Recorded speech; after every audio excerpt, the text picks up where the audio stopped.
बच्चों नमस्कार। Next topic आपका क्या है? गॉस लॉ भी आपने पढ़ रखा है और गॉस लॉ से संबंधित ये टॉपिक है आपका Coulomb's law from Gauss law.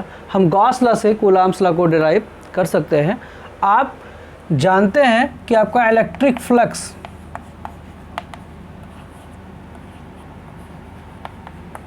Phi E किसके बराबर होता है? ई इंटू डी एस के। और यही इलेक्ट्रिक फ्लक्स फाई आपका total charge enclosed by the surface upon epsilon not times इसके बराबर भी होता है। और यही क्या है? आपका गॉस लॉ है। इन दोनों का यूज़ करके हम कूलॉम्स लॉ को डिराइव कर सकते हैं। आपका गॉस लॉ से कूलॉम्स लॉ को डिराइव कर सकते हैं। इसके लिए हम एक स्फेरिकल सरफेस लेते हैं। इस स्फेरिकल सरफेस के लिए एक आइसोलेटेड चार्ज Q है, जिसकी वजह से आपकी इलेक्ट्रिक फील्ड जनरेट हो रही है। अगर ये Q आपका आइसोलेटेड चार्ज है और हमने एक गॉसियन सरफेस ले लिया है, गॉसियन सरफेस ले लिया है जो कि स्फेरिकल शेप में है और इसका जो रेडियस है वो क्या है? R है। सपोज़ करिए यहाँ पर कोई एक एरिया एलिमेंट ds है। हम अगर इलेक्ट्रिक फील्ड की बात करें तो इलेक्ट्रिक फील्ड आपकी रेडियली आउटवर्ड होगी और एरिया वेक्टर भी आपका रेडियली आउटवर्ड ही होगा। It means your ds and E is in same direction. thus if ES and E and ds is in same direction or area vector or your electric field is in same direction, then the dot product E dot ds will be equal to E into ds। हम यहाँ पर E ds का ही use up करेंगे, ठीक है। Suppose करिए अगर आप यहाँ पर ध्यान दें तो आपका फर्स्ट इक्वेशन से आपका क्या आएगा? Phi E is equal to E into D S.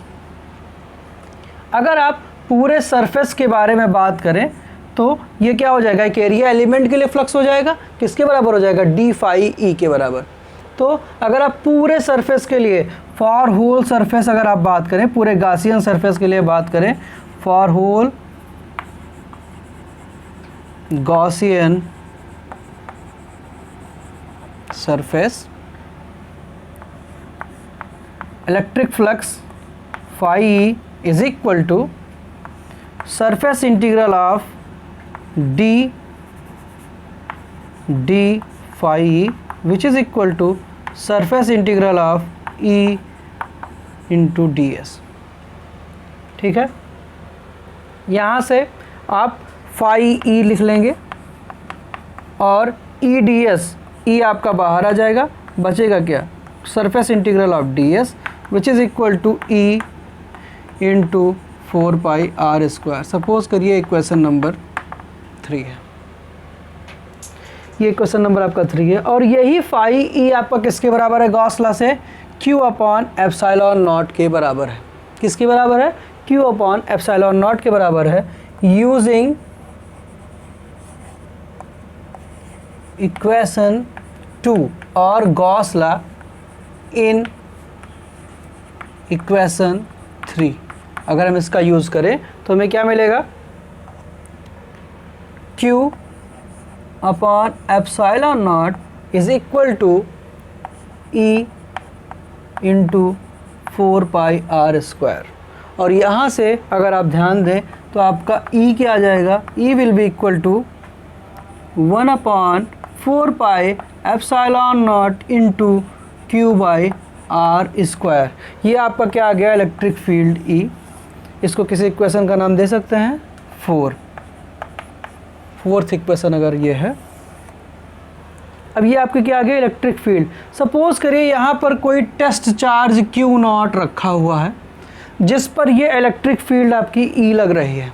तो अगर ये टेस्ट चार्ज यहाँ पर Q नॉट रखा हुआ है तो इसकी वजह से जो फोर्स लगेगा, फोर्स ऑन टेस्ट चार्ज